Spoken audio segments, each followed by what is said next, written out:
ऐसी ही बेहतरीन कहानियाँ सुनने के लिए केपी नॉवल चैनल को लाइक, शेयर और सब्सक्राइब करें। आने वाली कहानियों के बारे में जानने के लिए हमारे टेलीग्राम से जुड़ें। लिंक डिस्क्रिप्शन में है। डिवाइन एम्परर ऑफ डेथ, अध्याय 71, प्रारंभिक नियम। द्वीप पर कहीं एक काले वस्त्र पहने हुए सिलहूट ने अपने हाथ में एक टोकन पकड़ रखा था जो सोचते ही लाल हो गया। 5वां द्वीप, अब ये लाल क्यों है? फिर उस सिलहूट ने आसमान की ओर देखा और सोचा, मुझे आश्चर्य है कि क्या वह अखाड़े में है। मैं निश्चित रूप से इस प्रारंभिक चरण से गुजरूंगा और वहां उससे मिलूंगा। फिर वह अपने साथियों के पास लौट आया जो कुछ 100 मीटर दूर थे। अल्पविराम, वह गंभीर आवाज फिर से गूंजी। अब आप में से जो लोग पहले से तीसरे द्वीप के टोकन प्राप्त कर चुके हैं, वे गोटे द्वीप के उत्तरी छोर पर जाएं और उस जहाज पर चढ़ें जो आपको आपके निर्दिष्ट द्वीप पर ले जाएगा। अगला, आप में से जो लोग चौथे से छठे द्वीप के टोकन प्राप्त कर चुके हैं, वे गोटे द्वीप के पूर्वी छोर पर जाएं और उस जहाज पर चढ़ें जो आपको आपके निर्दिष्ट द्वीप पर ले जाएगा। फिर, आप में से जो लोग 7वें से 9वें द्वीप के टोकन प्राप्त कर चुके हैं, वे गोटे द्वीप के पश्चिमी छोर पर जाएं और उस जहाज पर चढ़ें जो आपको आपके निर्दिष्ट द्वीप पर ले जाएगा। अंत में, आप में से जो लोग 10वें से 12वें द्वीप के टोकन प्राप्त कर चुके हैं, वे गोटे द्वीप के दक्षिणी छोर पर जाएं और उस जहाज पर चढ़ें जो आपको आपके निर्दिष्ट द्वीप पर ले जाएगा। नियम तब समझाए जाएंगे जब आप अपने निर्दिष्ट द्वीप पर पहुंच जाएंगे। पूरा द्वीप कुछ पल के लिए चुप हो गया, फिर कुछ लोग अपने गंतव्य पर पहुंचने के लिए दौड़ पड़े। डेविस, जो पहले से ही द्वीप के पूर्वी छोर पर था, आने वाले जहाज़ों को देखकर व्यंग्यपूर्वक हंसा। जहाज किनारे पर आ गए क्योंकि प्रतिभागी जल्दी जल्दी जहाज पर चढ़ने लगे।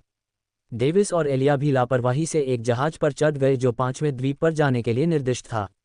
कुछ समय बाद वह सिलहूट भी उसी जहाज पर चढ़ गया। जहाज़ों में लगभग 10 लाख युवा सवार थे जो कुछ समय बाद अपने निर्दिष्ट द्वीपों के लिए रवाना हुए। उस समय दोपहर हो चुकी थी। जहाज तब अपने गंतव्य पर पहुंचे जब लगभग रात हो चुकी थी। जब डेविस और एलिया 5वें द्वीप पर पहुंचे तो अंधेरा होने लगा था। गंभीर आवाज फिर से सभी 12 द्वीपों में गूंज उठी। मैं अब नियम समझाता हूं। आपके पास जो टोकन हैं, उनमें से प्रत्येक पर एक अंक है। आप में से कुछ के पास लाल, नीला या हरा टोकन हो सकता है। इन टोकन में क्रमशः 100, 50 और 10 अंक होते हैं। ये टोकन बेतरतीब ढंग से वितरित किए जाते हैं और जिसके पास ये टोकन होते हैं, वह आप सभी से आगे हो सकता है। लेकिन अगर कोई कमज़ोर साधक इनके पास होता है तो यह नुकसानदेह भी हो सकता है। प्रारंभिक 10 दिनों तक चलेगा। जितने ज़्यादा अंक आप कमा सकते हैं, कमाएं और खुद को दूसरे साधकों से अलग बनाएं। 11वें दिन शीर्ष 100,000 ग्रैंड सी कॉन्टिनेंट मीट के दूसरे दौर में भाग लेने के लिए योग्य होंगे। प्रारंभिक आधिकारिक तौर पर आधी रात को शुरू होंगे, इसलिए फिलहाल पूरे द्वीप में बिखरे रहें। सभी साम्राज्यों के युवा साधकों, आपके गौरव को प्राप्त करने के लिए मंच तैयार हो चुका है। मजबूत आगे बढ़ेंगे जबकि कमजोर पीछे रह जाएंगे। आपका भाग्य आपके पराक्रम पर निर्भर करता है, इसलिए यदि आप दूसरों से पीछे नहीं रहना चाहते हैं तो अपना सर्वश्रेष्ठ दें, भले ही इसके लिए आपको मरना पड़े। जैसे ही आवाज़ गूंजी, सभी युवा नए जोश से भर गए। डेविस, जिसने ये सुना, उसे इसकी परवाह नहीं थी, जबकि एलिया घबरा गई। तो ये 5वां द्वीप है। एलिया ने किनारे से भयानक जंगल को देखते हुए बड़बड़ाया। मेरे साथ रहो, खो मत जाना, डेविस ने जम्हाई लेते हुए लापरवाही से कहा। वह इस थकाऊ यात्रा से लगभग ऊब गया था। फिर वे जंगल में चले गए। अन्य युवा साधक भी जंगल में चले गए। कई लोग उनके पीछे चले गए क्योंकि लोगों को लगा कि 2 बच्चे आसान लक्ष्य थे। लेकिन डेविस और एलिया अपनी गति से उन्हें आसानी से पीछे छोड़ने में कामयाब रहे। लेकिन कुछ लोग उनका पीछा करने में कामयाब रहे, लेकिन केवल अपनी पूरी गति का उपयोग करके। जो लोग उनका पीछा कर रहे थे, वे इस तथ्य से चकित थे कि ये दोनों बच्चे उनसे तेज थे। ये सही है, एलिया। अगर कोई तुमसे कुछ छीनना चाहता है तो उसे ऐसा करने मत दो। बस उन्हें वापस लूट लो।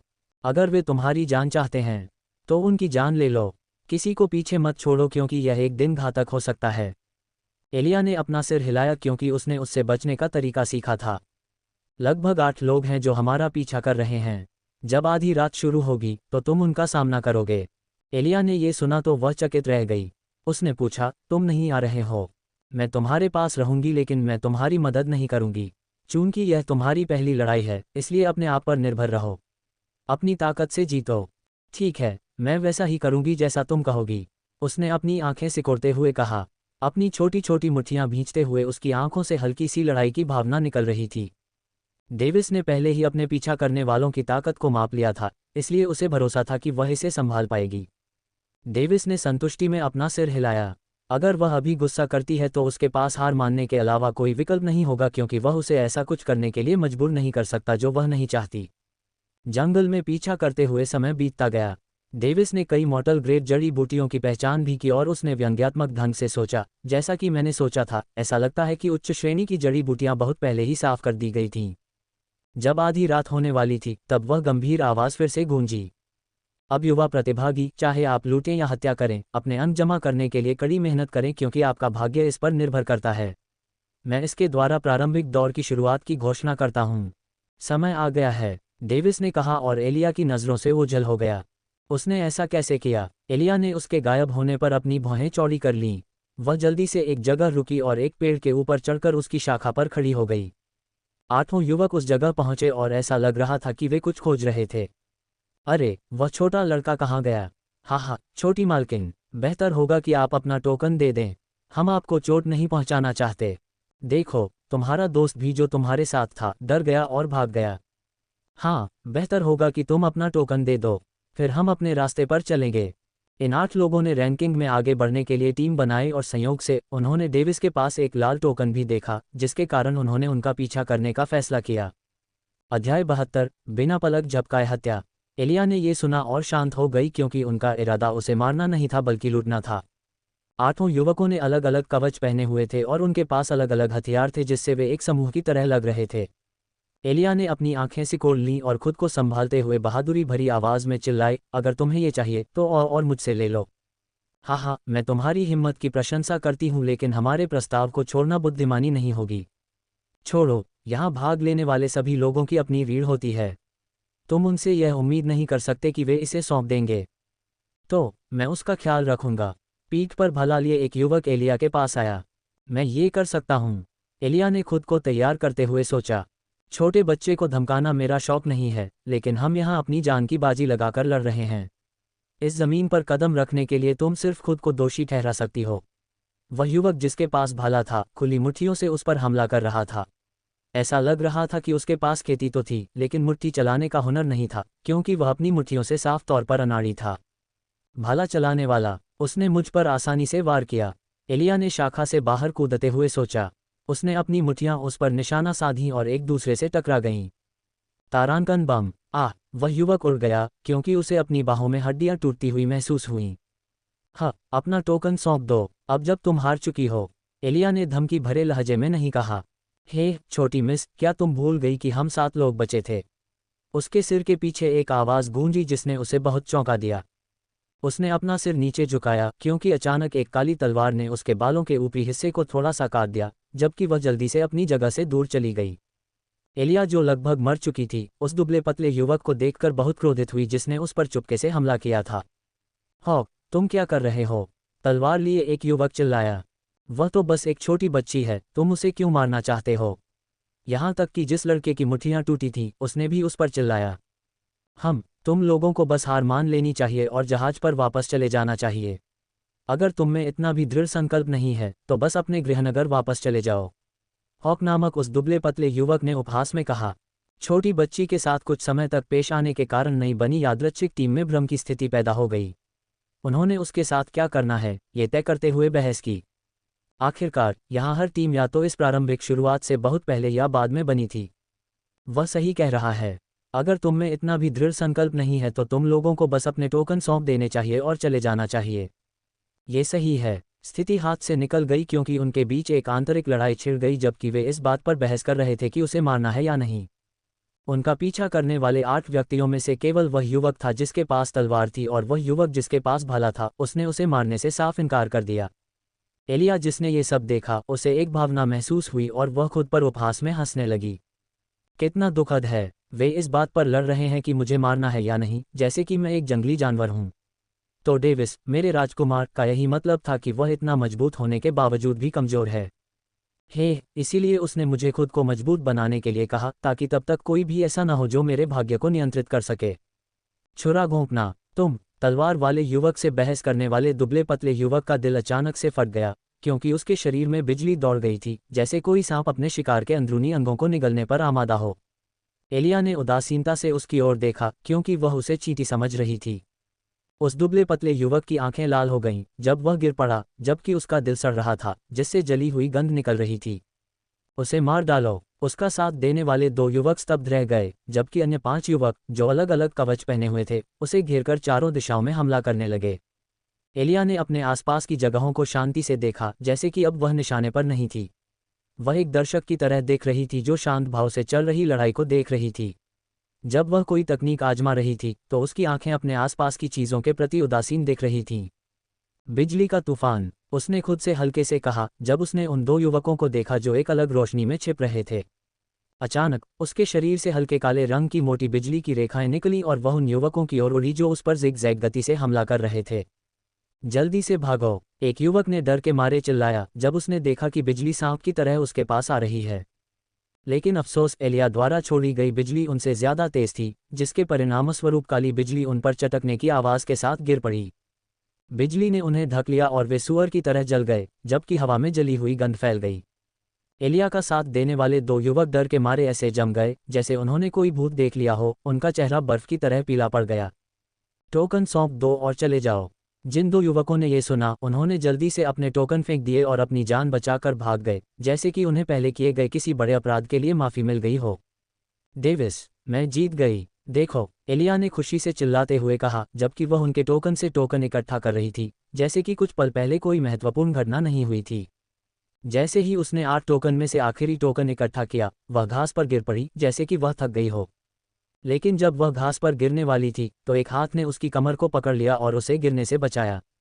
अल्पविराम, कुछ मिनट पहले डेविस ने पूरी एकाग्रता से टकराव को देखा क्योंकि वह एलिया को अपने सामने इतनी आसानी से मरने नहीं दे सकता था, चाहे कुछ भी हो। 8 युवक, देखते हैं कि वह इसे कैसे संभालती है, डेविस ने सोचा। वह उस शाखा पर था जहां एलिया पहले खड़ी थी, नीचे की लड़ाई को खुली आंखों से देख रही थी। उसने अपने डार्क कंसीलिंग श्राउड आर्ट का इस्तेमाल करके खुद को नीचे के लोगों के लिए अदृश्य बना लिया। वास्तव में इस प्रारंभिक परीक्षा में सभी लोग भी उसके लबादे के माध्यम से नहीं देख सकते थे। भले ही वह उनके बगल में खड़ा हो और एक जोकर की तरह व्यवहार करे, वे नोटिस नहीं कर पाएंगे। अध्याय 73, ये कुछ भी नहीं है। डेविस ने देखा कि एलिया ने अपनी मुट्ठियों से एक युवक को उड़ा दिया। ओह, लगता है वह युवक थोड़ा ठीक है क्योंकि वह एलिया की जान लेने का लक्ष्य नहीं बना रहा है। लगता है मैं उसे छोड़ सकता हूँ। जब डेविस ने ऐसा सोचा तो अचानक उसने देखा कि एक दुबला पतला युवक एलिया के पीछे आ गया और उसने खंजर उठाया और उस पर वार किया। डेविस ने लगभग तुरंत ही उस पर हमला कर दिया होता अगर दुबले पतले युवक ने एलिया के पीछे आकर बेवकूफ़ी भरी गलती न की होती। वह बेवकूफ़, मैं भगवान का शुक्रिया अदा करता हूँ कि वह हत्यारा नहीं है। डेविस का दिल शांत हो गया जब उसने उस दुबले पतले युवक को उस पर वार करने से पहले बोलते हुए देखा। उसे कम से कम यकीन था कि एलिया अपने कौशल से उसे चकमा दे सकती थी क्योंकि उसने पहले भी उसके साथ मुकाबला किया था। फिर उसने देखा कि एलिया उस वार को चकमा देती है क्योंकि वह जल्दी से पीछे हट जाती है जब अचानक दुश्मन टीम में आंतरिक लड़ाई शुरू हो जाती है। क्या बकवास है, डेविस लगभग अपनी हंसी नहीं रोक पाया, लेकिन एलिया को बचाने वाले उन 2 युवकों की उसकी धारणा अच्छी हो गई। अचानक उसने देखा कि एलिया अजीब तरह से हंस रही थी क्योंकि वह एक सेकंड में दुबले पतले युवक के पास चली गई। डेविस की आंखें चौड़ी हो गईं जब उसने देखा कि उसने उस दुबले पतले युवक के दिल पर अपनी उंगली से वार किया जबकि उसके चेहरे पर एक शांत और उदासीन भाव था। उसने सोचा कि यह डरावना था क्योंकि उसने ऐसा भाव पहले कभी नहीं देखा था। क्या उसने पहले किसी व्यक्ति को मारा था?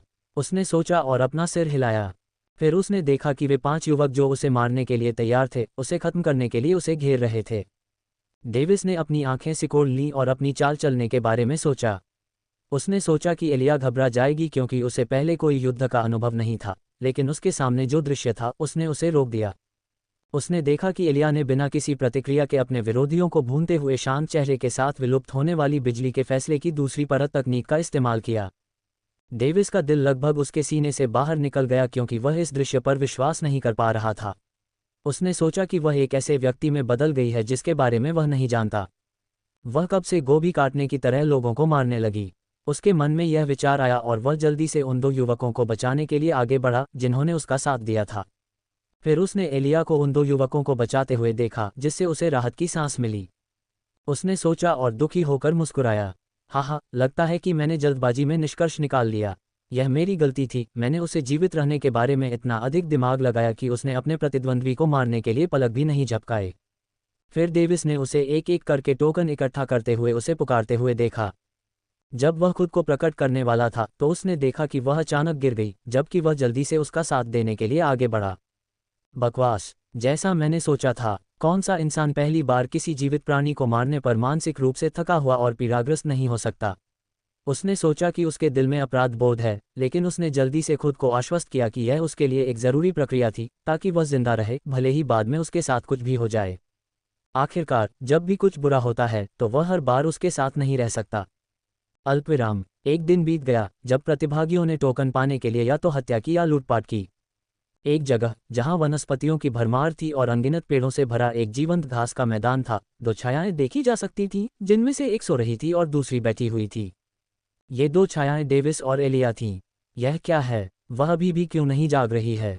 डेविस ने उसे चिंतित भाव से देखते हुए सोचा। एक दिन बीत चुका था और अभी भी एलिया के जागने का कोई संकेत नहीं था। जब उसने अपने आसपास का पता लगाने के बारे में सोचा तो उसने देखा कि उसकी पलकें धीरे धीरे काम रही थीं। एलिया ने अपनी आंखें खोलीं और डेविस को देखा जो उसे गौर से देख रहा था। तब उसे एहसास हुआ कि डेविस ने उसे गोद में तकिया दिया है, जबकि वह स्पष्ट रूप से शर्मा गई। गुड मॉर्निंग एलिया, हालांकि रात हो गई है। हे, डेविस ने गर्मजोशी से उसका अभिवादन करते हुए कहा। एलिया जल्दी से खड़ी हो गई, जबकि उसे अनजाने में पहले हुई घटना याद आ गई और वह भारी सांस लेने लगी। शांत हो जाओ एलिया, तुमने जो किया वह सही था, खुद पर कठोर होने की कोई ज़रूरत नहीं है। ये जीवित रहने के लिए था और इसमें कोई मदद नहीं थी। डेविस ये दृश्य देखकर उसे सांत्वना देने से खुद को रोक नहीं सका। उसने शुरू में सोचा कि उसे इस विषय पर नहीं पूछना चाहिए क्योंकि इससे उसे कुछ अप्रिय याद आ सकता है, लेकिन जब से उसे याद आया तब से उसके पास उसे सांत्वना देने के अलावा कोई विकल्प नहीं था। एलिया ने ये सुना, वह स्पष्ट रूप से सांत्वना पा रही थी, लेकिन उसने अपना सिर हिलाया जैसे कि ऐसा नहीं था। डेविस समझ नहीं पाया कि वह क्या कहना चाह रही थी। उसने फिर से अपना सिर हिलाया और उदास होकर उसे देखा और अपने होंठ काटे। ये कुछ भी नहीं है, मैं बस बहुत डर गई थी, डेविस ने जवाब दिया। हत्या के अपने पहले अनुभव के बाद कोई भी डर जाएगा। इस बारे में चिंता करने की कोई ज़रूरत नहीं है। इस दुनिया में शायद हमें इसकी आदत हो जाएगी। उसने मन ही मन दुखी होकर सोचा, लेकिन उसने उससे यह नहीं कहा क्योंकि उसे लगा कि उसे खुद ही यह समझ लेना चाहिए। एलिया ने सिर हिलाया और चुप रही। कुछ पल अजीब तरह से बीते, इससे पहले कि डेविस को अचानक कुछ याद आए जो उसे एलिया से कहना था। एलिया, जैसे ही पहला दिन खत्म हुआ, वह गंभीर आवाज़ फिर से आए। इसमें कहा गया था कि हम अपने टोकन में अपनी रैंक देख पाएंगे, साथ ही हमारे पास मौजूद अंकों की संख्या भी। ऐसा कहते हुए उसने अपना टोकन निकाला और उसमें अपनी ऊर्जा डाली। 5वां द्वीप, नाम, स्थिति 9046, 970, अंक 50। ओह, इसमें यह भी कहा गया था कि हम इसमें अपना नाम या उपनाम डाल सकते हैं। डेविस ने फिर जोड़ा। एलिया, अब अपना टोकन चेक करो। एलिया ने अपना टोकन निकालते हुए सिर हिलाया और उसमें अपनी ऊर्जा डाली। 5वां द्वीप, नाम, स्थिति 11446, 330, अंक 1। इसमें लिखा है कि मेरे पास केवल एक अंक है। एलिया ने असमंजस में बड़बड़ाया। बेशक आपने अभी भी उनके टोकन अवशोषित नहीं किए हैं, है ना? ओह हाँ, एलिया ने डेविस को अपने द्वारा एकत्र किए गए टोकन देते हुए कहा। अरे, अपने अंक बढ़ाओ, क्या तुमने उन्हें नहीं हराया? डेविस ने मना कर दिया क्योंकि वह वही थी जिसने उन्हें हराया था। ठीक है, उसने उन 8 टोकन को अवशोषित करते हुए बड़बड़ाया। 8 टोकन तब बिखर गए जैसे कि वे पहले से ही मौजूद नहीं थे। 8 टोकन में से 2 टोकन हरे थे, एक टोकन नीला था, जबकि अन्य टोकन सफ़ेद थे। 5वां द्वीप, नाम, स्थिति 8636, 767, अंक 76, अध्याय 74, मुठभेड़। अब मेरे अंक बढ़कर 76 हो गए हैं, एलिया ने कहा जब उसने अपने टोकन को देखा और अचानक संदेह हुआ। लेकिन नाम स्लॉट खाली है। ओह, उस आवाज़ ने यह भी कहा कि हम अपने नाम या उपनाम को इनपुट करने के लिए अपनी ऊर्जा का उपयोग कर सकते हैं। डेविस ने उसे सार्थक तरीके से देखते हुए कहा। क्या? हे, मैं एक उपनाम का उपयोग करने जा रहा हूँ। अपनी आस्तीनें फड़फड़ाते हुए डेविस ने एक बेदाग हवा दी जो ये संकेत दे रही थी कि उसके पास अपने लिए एक शानदार उपनाम है। एलिया ने उसे अजीब तरह से देखा क्योंकि वह जानती थी कि जब भी वह इस तरह से पोंछ देगा तो एक भी अच्छी बात नहीं होगी। फिर उसने उसे अनदेखा किया और टोकन में अपना नाम इनपुट करने के लिए अपनी ऊर्जा का उपयोग करते हुए जवाब दिया, ओह, मैं बस अपना नाम इस्तेमाल करूंगी। 5वां द्वीप, नाम, एलिया, स्थिति 8636, 767, अंक 76। उसने संतोष से टोकन को देखा और थोड़ा अच्छा महसूस किया, जैसे कि वह किसी स्मारक में अपना नाम उकेरने और छोड़ने में कामयाब रही हो। तो आपने कौन सा उपनाम चुना? भले ही एलिया को इसकी जरा भी उम्मीद नहीं थी, फिर भी वह थोड़ी उत्सुक थी। नहीं बता रही, डेविस हंसा। अल्पविराम। डेविस और एलिया सक्रिय रूप से टोकन की तलाश करते हुए दिन बीतते गए। उन्होंने जो भी उन्हें मारना चाहता था उसे मार डाला और जो भी केवल उनके टोकन प्राप्त करना चाहता था उसे लूट लिया। उन्होंने जो चाहा वो किया और किसी भी परिस्थिति में किसी को भी नहीं छोड़ा। जब तक उन्हें अपने दुश्मनों से कुछ हत्या करने का इरादा महसूस होता वे पीछे नहीं हटते। डेविस ने एलिया को सारी लड़ाई करने को कहा और परिणामस्वरूप उसका युद्ध अनुभव बढ़ गया। इसके अलावा उसे कभी भी लड़ाई के दौरान नुकसान नहीं हुआ क्योंकि उसने बॉडी टैंपरिंग और एसेंस गैदरिंग सिस्टम दोनों की दोहरी खेती की। एलिया ने 100 से ज़्यादा लड़ाइयों का सामना किया और उसने 3000 से ज़्यादा अंक जुटाए। इस बीच डेविस जब भी लड़ाई से थककर आराम करता शिकार करने के लिए भाग जाता। उसने 2000 अंक भी जुटाए और शीर्ष 10,000 में अपनी जगह बनाई। जो लोग अपने टोकन खो चुके थे उनके पास भाग लेने का कोई तरीका नहीं था जब तक कि वे किसी प्रतिभागी से टोकन न लूट लें और शुरुआत से शुरू न करें। इसलिए इससे कोई फर्क नहीं पड़ता कि कोई कितने अंक जुटाता है, अपने खुद के टोकन की सुरक्षा करना भी जरूरी था। एक बार जब कोई व्यक्ति इसे खो देता है तो उसके द्वारा एकत्र किए गए सभी अंक गायब हो जाते हैं, लेकिन ये टोकन को अवशोषित करने वाले व्यक्ति के खाते में नहीं जुड़ता। जिसने अवशोषित किया है उसे केवल अवशोषित किए गए टोकन के अंक मिलेंगे। ये प्रारंभिक दौर का 5वां दिन था। एक काले वस्त्र पहने हुए व्यक्ति और 5 युवा लोग जंगल में दौड़े। वे अपने टोकन की जांच करते हुए बहुत खुश दिख रहे थे। अरे ये देखो, मेरी रैंकिंग शीर्ष 1000 में है। जिस युवक ने ये कहा उसके गले के पीछे हरे रंग के बाल बंधे हुए थे। वह सुंदर दिख रहा था और उसके आसपास एक आकर्षक उपस्थिति थी। बुरा नहीं है। आवाज़ ऐसी थी जो किसी की भी मनस्थिति को पिघला सकती है। हाँ, युवा मालकिन, यह अभी भी शीर्ष 100 में आने की आपकी रैंकिंग की तुलना में नहीं है। इसे बंद करो। मैंने जो भी टोकन अवशोषित किए हैं वे हम सभी की कड़ी मेहनत का परिणाम हैं। ईमानदारी से ये सब तुम्हें मिलना चाहिए था, कैंट। वे 6 लोग कोई और नहीं बल्कि कॉल्डन परिवार के युवा थे जिन्हें ग्रैंड सी कॉन्टिनेंट मीट में भाग लेने के लिए भेजा गया था। इस समूह में 2 महिलाएं और 4 युवा पुरुष थे। इससे कोई फर्क नहीं पड़ता कि मेरी रैंकिंग इस प्रारंभिक परीक्षा में शीर्ष 10 में है या शीर्ष 100 में। ये रैंकिंग तब आपकी मदद करेगी जब आप लोरेट परिवार में शादी करेंगी ताकि दूसरे लोग आपको नीची नज़र से न देखें, एवलिन। कैंट कॉल्डन ने मुस्कुराते हुए कहा। धन्यवाद, आप सभी का धन्यवाद। एवलिन भावुक हो गई और उसने दिल से जवाब दिया। उसने किसी से अपनी पहचान छिपाने के लिए काले रंग का लबादा पहना हुआ था। कैंट एवलिन का करीबी चचेरा भाई था। एवलिन के लड़की के रूप में जन्म लेने के बाद से वह परिवार के मुखिया का पद पाने की कतार में अगला था। अन्य उम्मीदवार खेती में उसके बराबर नहीं थे, इसलिए वे उसके लिए कोई खतरा नहीं थे। उसके लिए एकमात्र खतरा एवलिन थी। अगर कोई उससे शादी करके परिवार में शामिल हो जाता तो वह अपना परिवार प्रमुख पद खो देता। लेकिन उसकी किस्मत से एवलिन की सगाई राजकुमार से हो गई और वह उससे लोरेट परिवार में शादी कर लेगी, जिससे उसके लिए कॉल्डन परिवार का अगला प्रमुख बनने का रास्ता साफ हो गया। इससे वह संतुष्ट महसूस करता था, इसलिए उसने एवलिन, जो उसकी चचेरी बहन थी, को ग्रैंड सी कॉन्टिनेंट मीट में अधिक गौरव हासिल करने में मदद करने में कोई संकोच नहीं किया। कॉल्डन परिवार की टीम इतनी शक्तिशाली थी कि उनमें से प्रत्येक युवा लोगों की एक विविधतापूर्ण टीम के खिलाफ अपनी पकड़ बनाए रख सकता था, जो केवल शीर्ष 100,000 पदों के लिए बाहर थे। एवलिन, जिसकी खेती बहुत कम थी, उनके पीछे पड़ गई क्योंकि उसने इस प्रारंभिक दौर में अपनी शक्तियों का उपयोग करना आवश्यक नहीं समझा। वे बातचीत करते हुए बेतरतीब ढंग से एक टीम से लड़ने के लिए एक दिशा में चले गए और इस दौरान कुछ टोकन इकट्ठा किए। अचानक एवलिन स्तब्ध रह गई क्योंकि उसकी टीम ने 2 बच्चों का सामना किया जो बिना किसी सुदृढ़ीकरण के अकेले थे। उसकी टीम भी स्तब्ध रह गई क्योंकि उन्होंने इन 2 बच्चों को पहले भी देखा था। अच्छा, क्या ये संयोग नहीं है, मेरी प्यारी एवलिन? एक हैरान करने वाली आवाज़ आई जिसने इस जगह के खामोश माहौल को तोड़ दिया। डेविस उसे इस द्वीप में देखकर हैरान था। वहाँ अन्य 11 द्वीप थे जिससे उससे मिलने की संभावना बहुत कम थी। एवलिन ये सुनकर अचंभित रह गई कि उसने एक नज़र में ही उसकी पहचान का पता लगा लिया था। उसे लगा कि अपनी पहचान और ताकत को छिपाने की सारी कोशिशें बेकार चली गईं। उसने अपना हुड हटाया और शांति से जवाब दिया, मेरी एवलिन, मुझे याद नहीं है कि मैं तुम्हारी हो गई थी। ओह, तुम करोगी? हे, वह मामला, क्या अब तुम इसके लिए तैयार हो? डेविस ने चंचल स्वर में पूछा।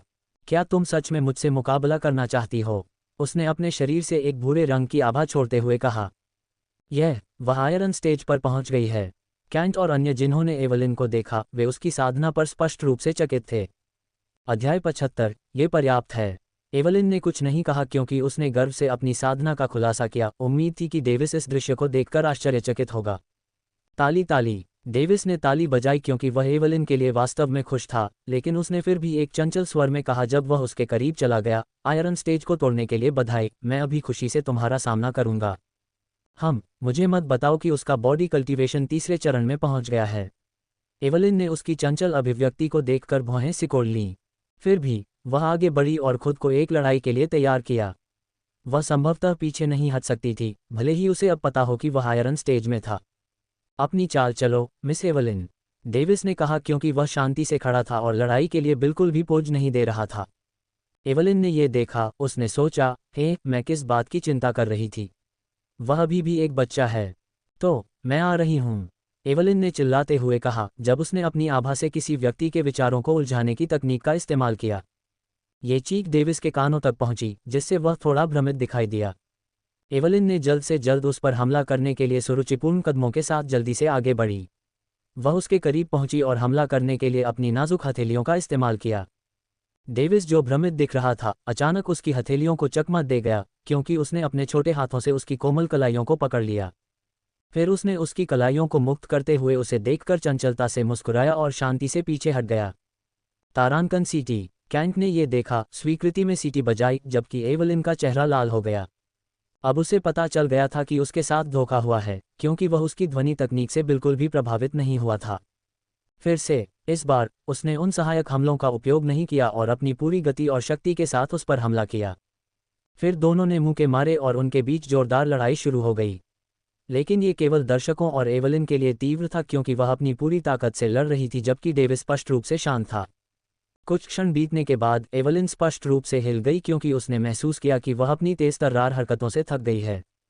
लेकिन जिस बात ने उसे वास्तव में हिला दिया और थका दिया वह ये था कि डेविस ने अभी भी अपनी शारीरिक खेती की आभा को जारी नहीं किया था और अभी भी केवल अपनी शारीरिक शक्ति से लड़ रहा था। कॉल्डन परिवार के युवा इसे देखकर स्पष्ट रूप से भयभीत थे। वह केवल 10 वर्ष का है और इतनी ताकत है। क्या उसका कोई जानवर वंश है? वह निश्चित रूप से ग्रैंड सी कॉन्टिनेंट मीट के शीर्ष 10 में स्थान पाने में सक्षम होगा। जब कॉल्डन परिवार के युवाओं के मन में ऐसे विचार घूम रहे थे, तो डेविस अचानक पीछे हट गया और उसे देखकर मुस्कुराया। मिस एवलिन, क्या तुम हार मान सकती हो? क्यों तुम किसी महिला पर हमला करने की हिम्मत नहीं करोगे? एवलिन ने उस पर चिल्लाया, क्योंकि वह जानती थी कि वह पूरे समय बचाव कर रहा था और उसने उस पर कोई भी हमला नहीं किया था। अब वह जानती थी कि वह उससे मुकाबला नहीं कर सकती, लेकिन फिर भी हार मानने के विचार से वह निराश महसूस कर रही थी, इसलिए उसने अपना सम्मान बचाने के लिए हमला करना जारी रखा। उसे लगा कि अगर उसे बुरी तरह पीटा गया तो वह हार मान सकती है, लेकिन उससे पहले हार मान लेने से उसे लगा कि यह उसके जीवन पर एक दाग होगा और यह उसके लिए शोभाहीन होगा। हाँ, मिस एवलिन, ऐसा नहीं है कि मैं महिलाओं को चोट पहुंचाने की हिम्मत नहीं करता, बस मैं अपनी होने वाली पत्नी को नुकसान पहुंचाने की हिम्मत नहीं करता। तुम बेशर्म। एवलिन शर्मा गई, क्योंकि उसे लगा कि उसका चेहरा जल रहा है, लेकिन उसके दिल में एक अनजान भावना है। तुमने मुझे धोखा दिया, लेकिन मैं अपनी बात रखूंगी, एवलिन ने निराशा में अपने दांत पीसते हुए कहा। डेविस मन ही मन चिल्लाया, जैसे उसने कोई बड़ा सपना पूरा कर लिया हो। मुझे पता है कि मेरी होने वाली पत्नी हारने वाली नहीं है। मैं हमेशा अपनी सहज बुद्धि पर भरोसा कर सकता हूँ, डेविस ने अपनी आस्तीनें हिलाते हुए जवाब दिया। अचानक वह शांत हो गई और मुस्कुराई, जैसे कि उसने ही जीत हासिल की हो। जो भी हो, शेखी बघारते रहो। हालांकि मैं हार गया, लेकिन ये यहीं खत्म नहीं होगा। तुम्हारा क्या मतलब है? डेविस ने अपनी आंखें सिकोड़ते हुए कहा, क्या तुम अपनी बात से पीछे हटने वाले हो? मिस एवलिन, नहीं, मैंने कहा था कि मैं अपना दिल और आत्मा तुम्हें दे दूंगी, उसने चंचलता से मुस्कुराते हुए कहा, लेकिन मैंने कभी नहीं कहा कि मैं अपना शरीर तुम्हें दे दूंगी। डेविस ने आश्चर्य से अपनी आंखें चौड़ी कर लीं और उसने व्यंग्यात्मक ढंग से सोचा, यह महिला। उसने अपने शब्दों के साथ खेला। वह अचानक अपना पेट पकड़कर हंसा। सभी को लगा कि वह पागल हो गया है, जिसमें एवलिन और एलिया भी शामिल हैं। एवलिन को अचानक लगा कि उसने इस बच्चे को बहुत परेशान किया है और वह बस उसे सांत्वना देने जा रही थी। तभी अचानक उसकी दृष्टि में डेविस धुंधला हो गया और एक पल में उसके ठीक सामने प्रकट हो गया। डेविस ने उसकी ठुड्डी पकड़ी और उसका चेहरा उसके कान के करीब आ गया, जबकि वह क्षण भर के लिए जम गई जब उसने फुसफुसाया, जब तक तुम्हारा दिल मेरे साथ है, ये काफ़ी है। एवलिन ने अचंभित होकर देखा कि वह रहस्यमय तरीके से एलिया के साथ गायब हो गया, जबकि पूरा कॉल्डन परिवार इस तथ्य से भयभीत था कि उन्होंने 2 बच्चों को खो दिया जो नहीं थे उनकी आधी उम्र। पूरी कॉल्डन फैमिली टीम ने एवलिन को ईर्ष्या और जलन से देखा, खासकर दूसरी महिला जो टीम में थी। वह लगभग पागल हो गई, क्योंकि उसने सोचा कि वह युवा मालकिन के रूप में क्यों नहीं पैदा हुई। वह इस राक्षसी राजकुमार से शादी क्यों नहीं कर पाए? कितना बढ़िया सौदा, कौन ऐसा नहीं चाहेगा? इस तरह के विचार कॉल्डन परिवार के युवाओं के मन में आए। कैंट कॉल्डन के मन में अचानक एक अजीब विचार आया कि अगर वह एक महिला के रूप में पैदा होता तो वह एवलिन से लड़ने के लिए अपनी पूरी ताकत लगा देता। एवलिन, ऐसा लगता है कि तुमने अपने पिछले जन्म में एक महान कार्य किया था कि तुम्हें इस तरह का अवसर प्राप्त हुआ। मुझे आशा है कि तुम्हारा जीवन शानदार रहे, और हमें भी मत भूलना, कैंट कॉल्डन ने बधाई भरे लहजे में कहा। पूरा मामला सबके सामने हुआ, इसलिए वे दोनों जिस मामले के बारे में बात कर रहे थे उसके बारे में अपने अपने सिद्धांत बनाने में सक्षम थे। सभी ने उसे बधाई दी जबकि एवलिन चकित थी। उसने उनकी तारीफों और प्रशंसाओं पर बिना सोचे समझे अपना सिर हिलाया। उसका सिर अभी भी उन मीठे शब्दों से गूंज रहा था जो उसने फुसफुसाए थे। अचानक वह अपनी कल्पना से बाहर आए और शांत स्वर में बोली, मैं वापस जा रही हूँ। अध्याय 76, विचारों का खुलासा। क्या? पूरी टीम अचंभित थी क्योंकि वे सभी संदेह से सोच रहे थे, क्या उसे ग्रैंड सी कॉन्टिनेंट मीट में अपना सब कुछ देकर राजकुमार का पक्ष जीतने के लिए कड़ी मेहनत नहीं करनी चाहिए। वे समझ नहीं पा रहे थे कि वह राजकुमार के सामने अहंकारी व्यवहार क्यों कर रही थी। यह युवा मालकिन, क्या ये प्रतियोगिता से हटने के लिए थोड़ी जल्दबाजी नहीं है? हाँ, ये केवल प्रारंभिक चरण है। आपकी शक्ति के साथ आप ग्रैंड सी कॉन्टिनेंट मीट के दूसरे दौर में अधिक स्कोर कर सकते हैं। एवलिन ने शांति से कहा, मैंने इस जगह पर अपना काम पूरा कर लिया है, इसलिए मैं वापस जा रही हूँ। फिर उसने अपना लाल टोकन निकाला और कैंट की ओर अपना हाथ बढ़ाया। ये ले लो, यह अब मेरे किसी काम का नहीं है। कैंट ने उस टोकन को अजीब तरह से देखा और पीछे हट गया। फिर उसने धीरे से कहा, एवलिन, मुझे नहीं पता कि तुम्हारा यहाँ क्या काम था, लेकिन क्या तुम्हें कम से कम राजकुमार के योग्य बनने का प्रयास नहीं करना चाहिए था? मैंने पहले भी इस बारे में सोचा था, लेकिन तुम बहुत घमंडी हो। एवलिन ने जो सुना वह उसके विचारों से स्पष्ट रूप से चौंक गई। मैं घमंडी हूँ? उसने पूछा और उसकी आंखें चौड़ी हो गईं। लेकिन उसका लहजा खुद से सवाल करने जैसा था। मेरा कोई इरादा नहीं था, लेकिन तुम्हें क्या लगता है कि तुम राजकुमार डेविस के योग्य हो? तुम्हारी तुच्छ प्रतिभा की तुलना उसकी प्रतिभा से करने पर उम्र के अंतर के साथ तुम्हें वास्तव में क्या लगता है कि तुम उसके योग्य हो? अगर विद्रोह के दौरान हमारे परिवार ने जोखिम भरा निर्णय नहीं लिया होता, जिसके परिणामस्वरूप शाही परिवार हमारा ऋणी हो गया, तो क्या तुम्हें लगता है कि तुम इसके लाभों का आनंद ले पाओगी? एवलिन स्पष्ट रूप से हिल गई थी क्योंकि हर शब्द उसे गहराई से प्रभावित कर रहा था, क्योंकि उसे वास्तविकता में घसीटा जा रहा था। ऐसा नहीं है कि मैं यह शादी चाहती थी, वह वही था जिसने मुझे पसंद किया था। वह हताश होकर चिल्लाए। कैंट ने अपनी आंखें सिकुड़ते हुए कहा, राजकुमार ने चमत्कारिक रूप से किसी तरह तुम्हें पसंद किया था, शायद इसलिए क्योंकि वह अभी यौवन पर पहुंचा था। अगर मैंने सही अनुमान लगाया तो वह शायद तुम्हारे आकर्षण और आकृति से मोहित हो गया था, जो किसी भी आदमी को पागल कर सकती है। अगर ऐसा नहीं होता तो वह एक उच्च कद का व्यक्ति संभवतः तुम्हारे प्रति कैसे पसंद कर सकता था, जिसके पास केवल औसत प्रतिभा है? क्या तुम्हें नहीं लगता कि एक दिन जब वह बड़ा हो जाएगा तो वह तुम्हारे फिगर से ऊब जाएगा और उसे एहसास होगा कि उसे अब तुम्हें खुश करने की कोशिश नहीं करनी चाहिए, क्योंकि तुम बहुत घमंडी हो और उसके समय के लायक नहीं हो? नहीं, रुको, मैं यह नहीं चाहती थी। ये हमारा परिवार था जिसने मुझे उससे शादी करने के लिए मजबूर किया। एवलिन चिल्लाई क्योंकि वह अब अपनी वास्तविकता का सामना नहीं कर सकती थी। तुमने कॉल्डन परिवार के लिए संसाधनों को बर्बाद करने के अलावा और क्या किया था? क्या आपको लगता है कि आप इतनी स्वतंत्र हो सकती हैं कि आप जो चाहें कर सकती हैं, सिर्फ इसलिए कि आप परिवार के मुखिया की बेटी के रूप में पैदा हुई हैं? हमारे परिवार की युवा मालकिन के रूप में आपकी जिम्मेदारी है कि आप परिवार को संतुष्ट करें, चाहे आपको ये पसंद हो या न हो। कुछ पलों की खामोशी के बाद माहौल तनावपूर्ण हो गया। कैंट ने बड़बड़ाते हुए कहा, तो आप उसे नहीं चाहती, है न? ठीक है, ज़ारा को देखो, ऐसा लग रहा है कि वह आपसे राजकुमार को चुराने के लिए बेताब है, इसलिए अगर आप यह शादी नहीं चाहती तो आप उसे युवा मालकिन का दर्जा क्यों नहीं दे देती? आसान है न? एवलिन ने अविश्वास से कैंट को देखा और ज़ारा कॉल्डन, जो इस समूह में एकमात्र अन्य महिला थी, अचानक चौंक गई क्योंकि उसे पता नहीं था कि उसे इस बातचीत में क्यों लाया गया। ज़ारा, क्या तुम राजकुमार से शादी नहीं करना चाहती? क्या तुम उसकी शादी के लिए उत्सुक नहीं थीं? एवलिन कहती है कि अगर तुम ऐसा करना चाहो तो वह खुशी खुशी अपना दर्जा तुम्हें दे देगी। ज़ारा फिर से चौंक गई क्योंकि उसके गुप्त इरादे, जिन पर उसने काम नहीं किया था, सबके सामने प्रकट हो गए थे। उसने जल्दी से हिम्मत जुटाई और कहा, हाँ, अगर युवा मालकिन नहीं चाहती तो मैं खुशी खुशी युवा मालकिन का पद ले लूंगी और राजकुमार से शादी कर लूंगी। ये लो, ज़ारा कहती है कि वह राजकुमार से शादी करना चाहती है। तुम्हारी समस्या हल हो गई है न? मुझे पता है कि तुम परिवार में बस एक शांतिपूर्ण जीवन चाहती हो। ज़ारा, भविष्य की युवा मालकिन के रूप में तुम्हारी स्थिति के साथ क्या ये तुम्हारे लिए आसान नहीं है? कैंट ने मुस्कुराते हुए अपनी आवाज़ को गंभीर स्वर में ढाला। हाँ, अगर हमारी एवलिन शांति से रहना चाहती है तो ऐसा करना मेरे अधिकार में है। वास्तव में मैं उसकी भविष्य की मांगों से भी सहमत हो सकती हूँ। ज़ारा ने गंभीरता से बात की, जबकि उसने पदानुक्रम की सीढ़ी चढ़ने की संभावना पर अपनी उत्तेजना को छिपाया। एक परिवार की प्रतिभाशाली सदस्य के रूप में वह एवलिन की युवा मालकिन की स्थिति से ईर्ष्या करती थी। उसे लगा कि एवलिन सिर्फ इसलिए युवा मालकिन बनने की हकदार नहीं थी क्योंकि वह परिवार के मुखिया की बेटी थी। कॉल्डन परिवार में अगर कोई कुछ हासिल नहीं करता है तो उसके लिए अपने पद को बनाए रखना मुश्किल होता है। अगर एवलिन के पिता इवान कॉल्डन न होते, जिन्होंने उसे हर समस्या से गुप्त रूप से बचाया था, तो एवलिन शायद मर चुकी होती या 15 साल की होने से पहले ही किसी शक्तिशाली व्यक्ति को बेच दी गई होती। एक पिता के रूप में इवान कॉल्डन ने अपनी बेटी के लिए हर चीज़ में सर्वश्रेष्ठ की कामना की थी, और उसे राजकुमार से उसकी शादी करवाना स्वर्ग से मिलने वाला सौदा लग रहा था जो इससे बेहतर नहीं हो सकता था। जब हर कोई एवलिन की ओर उसके उत्तर की प्रतीक्षा कर रहा था, तो वहां सन्नाटा छा गया।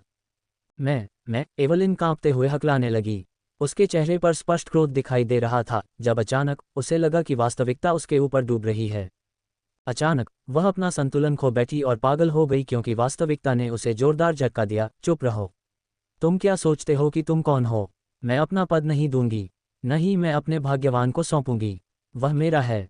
एक बार फिर पूरी तरह से सन्नाटा छा गया क्योंकि हर कोई उसे पागलों की तरह देख रहा था, जबकि कैंट, जो अकेला था, जो शांत था, संतुष्टि में मुस्कुराया और उसने सिर हिलाया क्योंकि उसने सोचा, उकसाना हमेशा उस व्यक्ति पर काम करता है जो सोचता है कि वह उच्च और शक्तिशाली है। एवलिन ने दूसरों को हैरानी से देखा। ऐसा नहीं था कि वह उनकी कही बातों पर विश्वास नहीं कर सकती थी, बल्कि इसलिए कि वह अपने ही शब्दों पर अचंभित थी। अपनी खुद की गहरी इच्छाओं को महसूस करते हुए उसके दिमाग में कई तरह के विचार दौड़ गए। अध्याय 77, प्रारंभिक दौर का अंत।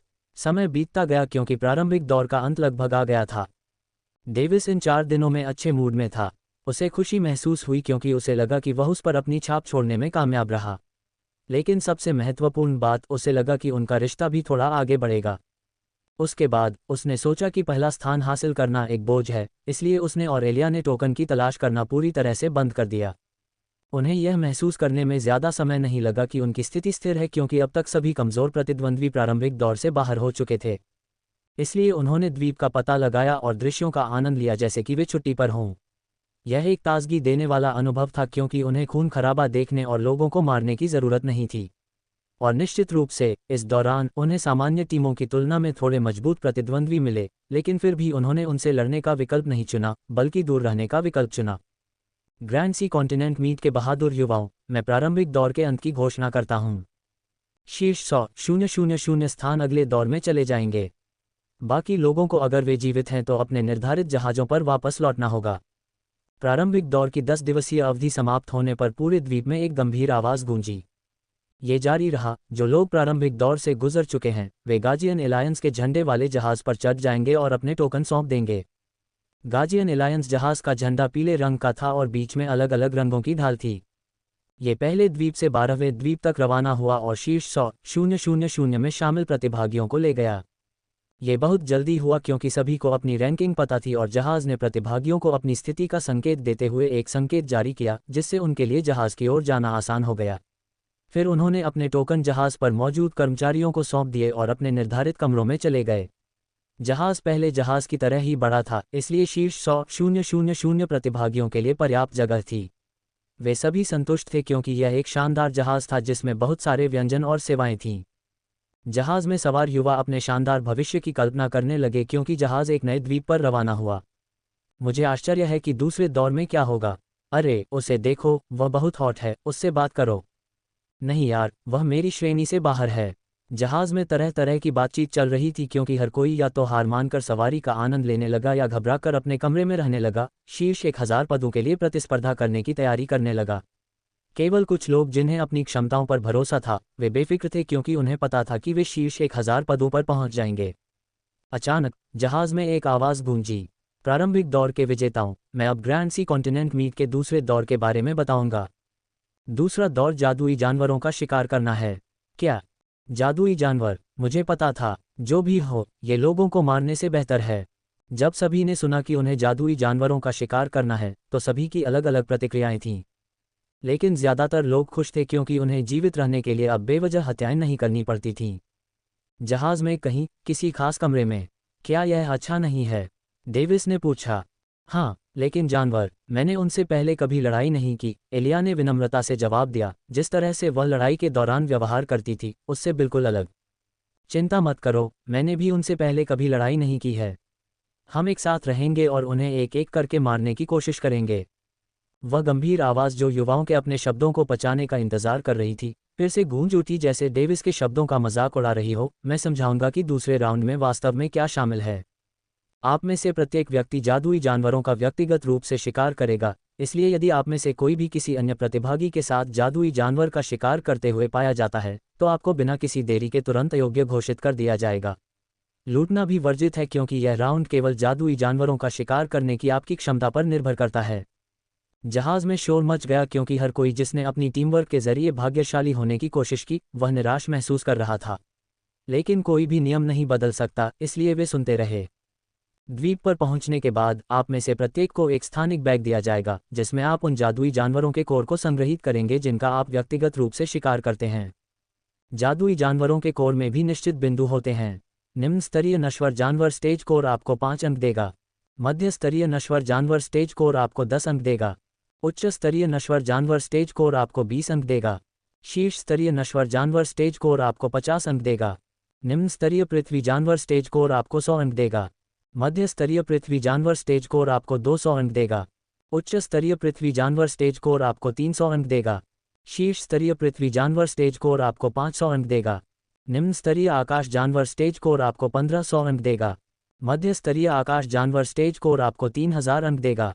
उच्च स्तरीय आकाश जानवर स्टेज कोर आपको 5000 अंक देगा। अंक एक peak level sky beast stage core आपको 10,000 अंक देगा। एक कम खांसी उस द्वीप पर 4th स्टेज बीस्ट नहीं है, इसलिए आप आराम कर सकते हैं। हर किसी के चेहरे पर काली रेखाएं थीं क्योंकि उन्होंने सुना कि peak level sky beast stage magical beast के बाद भी आवाज़ लगातार बोलती रही। लेकिन जब उन्होंने आवाज़ सुनी जो उन्हें दिलासा दे रही थी, तो वे खुद को हंसने और आराम करने से रोक नहीं पाए। उस आवाज़ ने उनकी घबराहट को एक पल में दूर कर दिया, डेविस ने सोचा, क्योंकि उसने महसूस किया कि जहाज में माहौल स्पष्ट रूप से शांत हो गया है। एक sky beast stage magical beast संभवतः उन्हें तब भी मार सकता है जब वे एक टीम के रूप में एक साथ काम करते हैं। तो जब वे व्यक्तिगत रूप से एक का सामना करते हैं तो संभावित परिणाम क्या होता है? ये लगभग निश्चित मृत्यु है।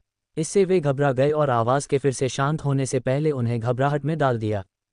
जादुई जानवर स्वाभाविक रूप से मनुष्यों से अधिक शक्तिशाली होते हैं। जब तक कोई व्यक्ति कम से कम 2 साधना प्रणालियों में प्रशिक्षित नहीं हो जाता, तब तक वह उनके साथ समान रूप से लड़ने की आशा नहीं कर सकता जब तक कि उसकी युद्ध क्षमता मानक से अधिक न हो।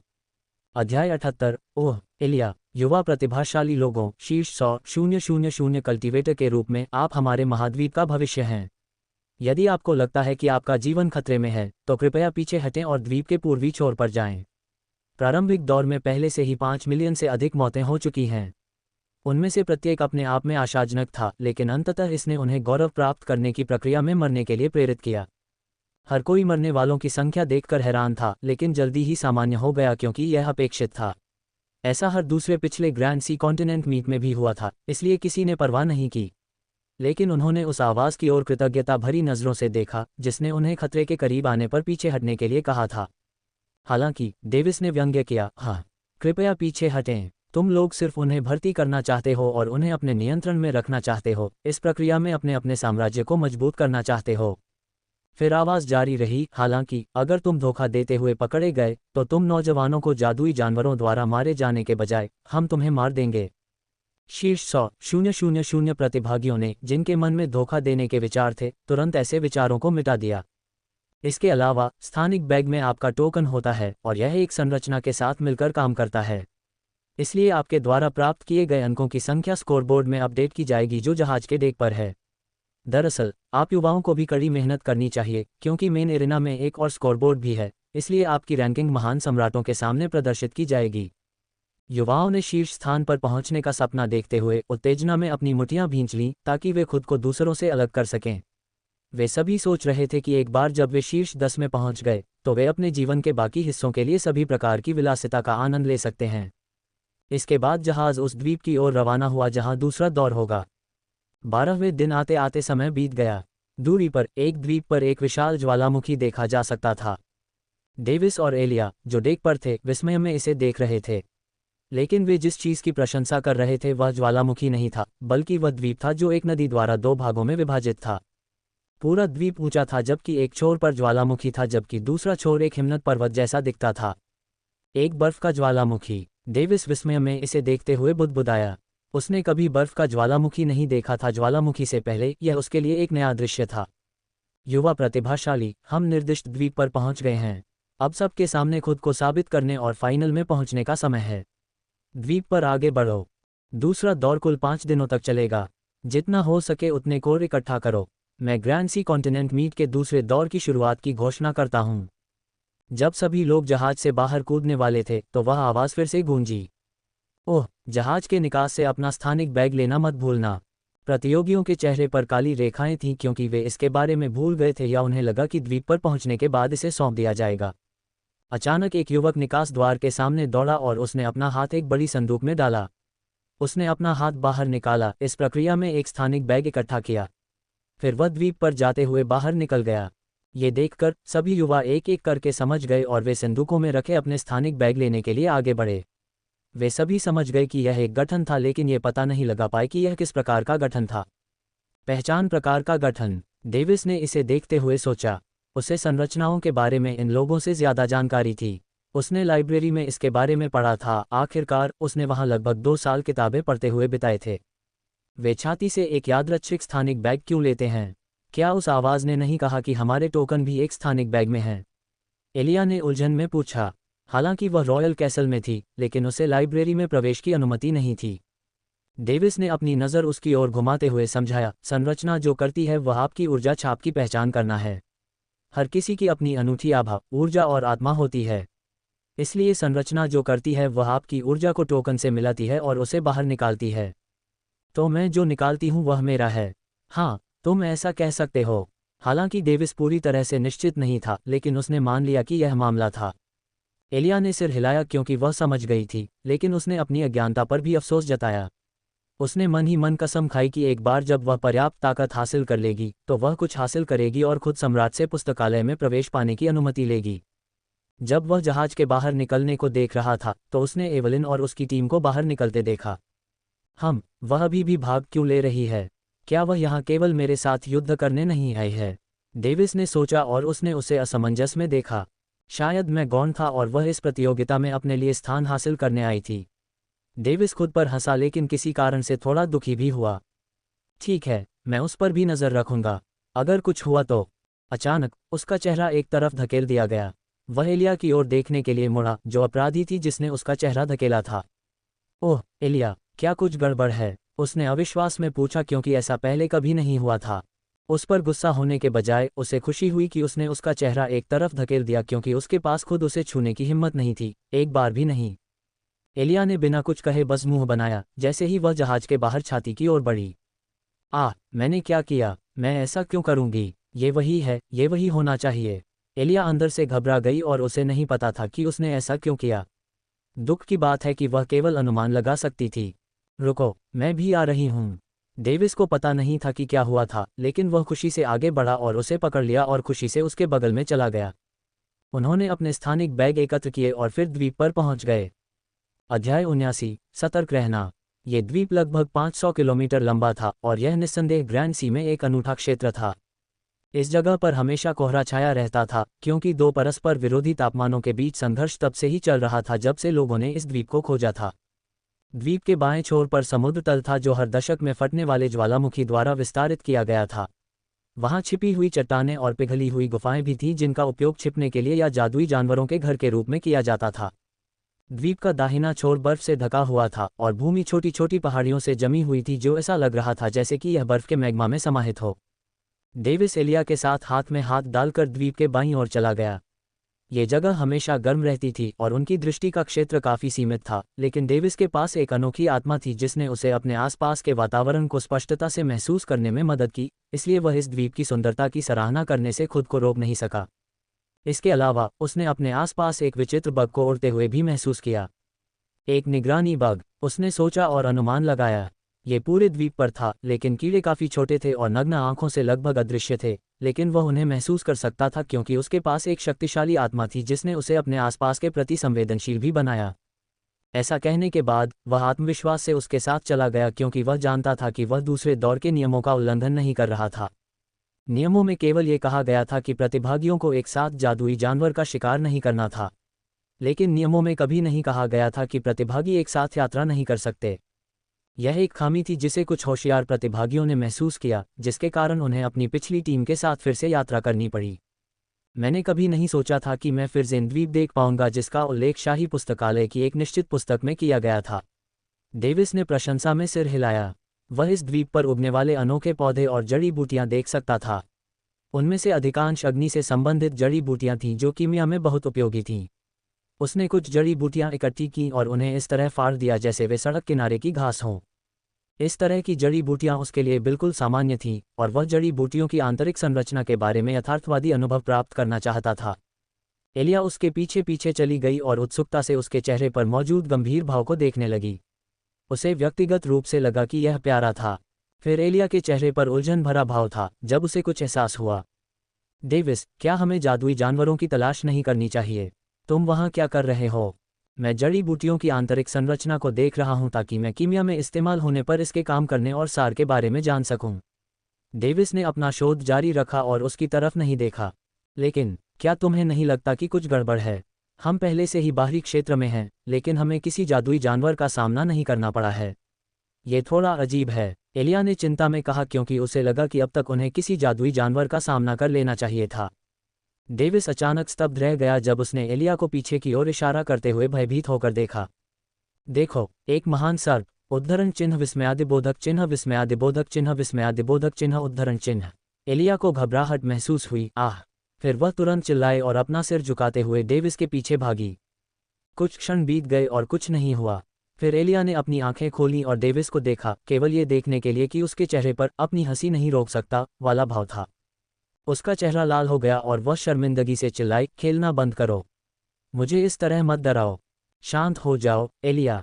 ईमानदारी से कहूं तो तुम्हारे पास अच्छी समझ और समझ है।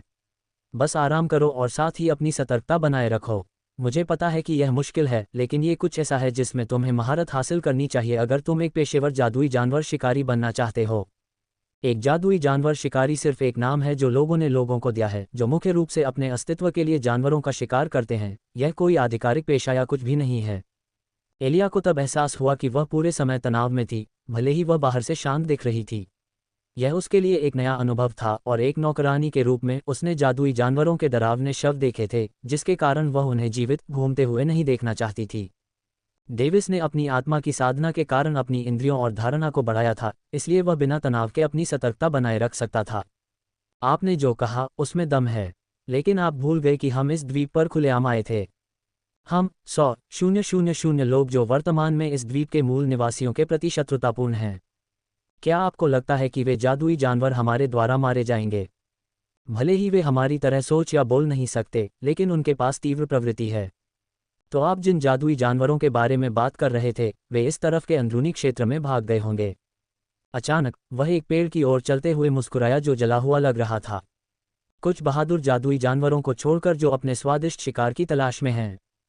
पेड़ के बीच से प्रकाश की एक किरण गुजरी, क्योंकि पेड़ धीरे धीरे दो तनों में विभाजित हो गया जो दोनों तरफ गिर गए। धीरे धीरे खून बहते हुए एक भूरे रंग का सांप पेड़ से फिसल गया।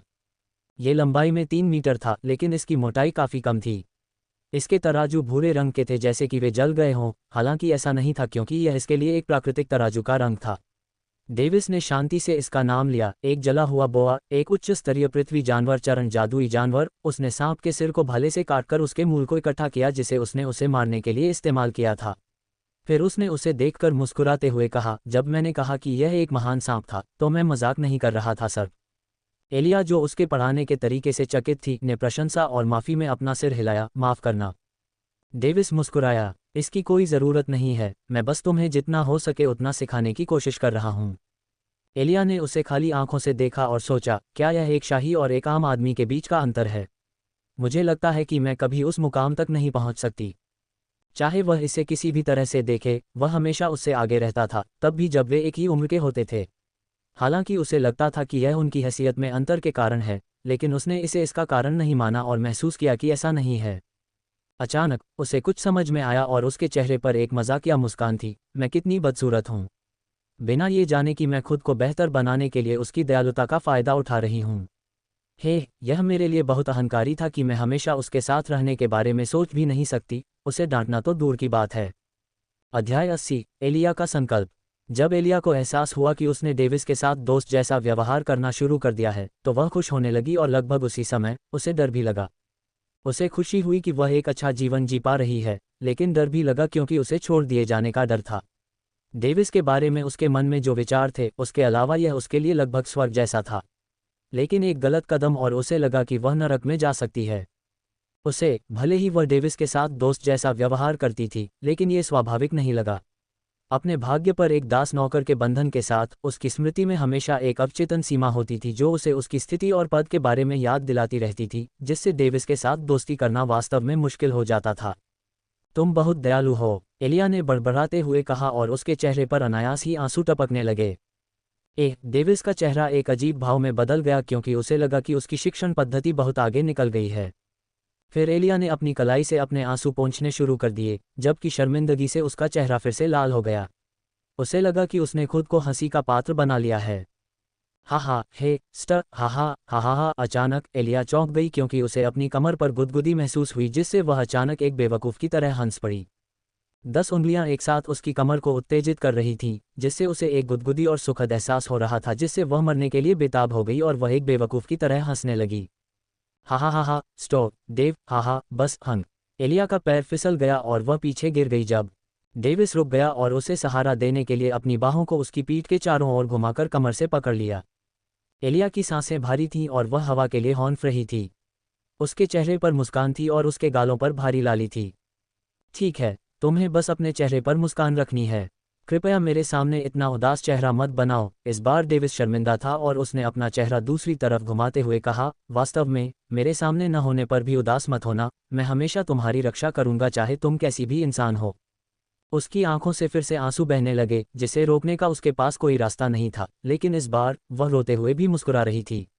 वह संतुष्टि के आंसू बहा रही थी। डेविस ने व्यंग्यात्मक ढंग से मुस्कुराया।